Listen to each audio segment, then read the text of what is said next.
చూడండి.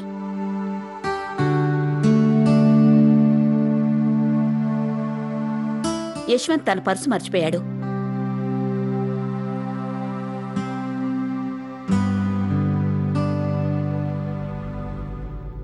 నువ్వు పిల్లలు గెలవాలని ప్రార్థించావు కదా వదినా, కానీ ఇది మాత్రం చెప్పలేదు అందులో ఎవరు గెలవాలనుకుంటున్నారో. సరే, ఆ ఇద్దర్లో ఎవరు గెలిచినా ఆ దేవుడి మీద ఒట్టేసి చెప్తున్నా, సాయంత్రం ఇంట్లో బాంబు పెళ్లడం మాత్రం ఖాయమని చెప్పగలను. నా పర్సు ఇంట్లో పడిపోయినట్టుంది. ఏం పర్వాలేదు, కాసేపట్లో డైరెక్ట్గా ఇంటికే వెళ్తాం కదా.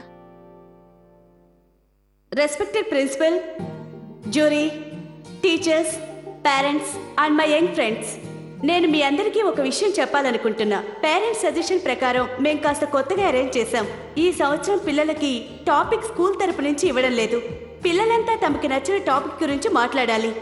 సో ప్రతి మాట వాళ్ళ మనసులో నుంచి వస్తుంది. ఓకే, ఫస్ట్ పార్టిసిపెంట్ వచ్చేస్తున్నారు, గౌతమ్ అరోరా.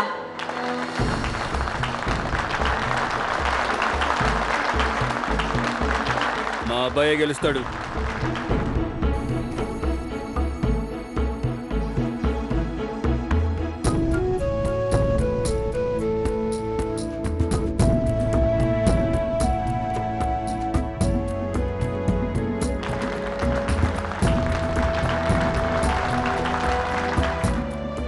ఇక మీ ముందుకి రాబోతున్నాడు Anshu Scindia.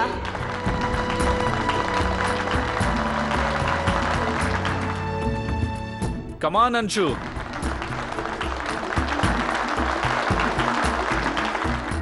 All the best. Hello boss, ఆ అబ్బాయి మీ అబ్బాయా? అవును. అంష్, నీ స్పీచ్ స్టార్ట్ చేయి. Okay ma'am. నా టాపిక్ మా న్యూ డాడీ.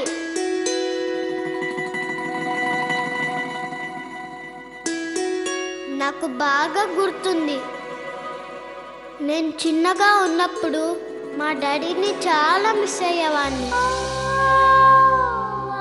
తనకి లెటర్స్ రాసేవాడిని. డాడీ నాకు వీడియో గేమ్ కావాలి, కొత్త బట్టలు కావాలి, బుక్స్ కావాలి అని. డాడీ ఆ లెటర్స్ చదివి నాకన్నీ పంపించేవారు. కానీ మా డాడీ ఎప్పుడూ నా ముందరికి వచ్చేవారే కాదు.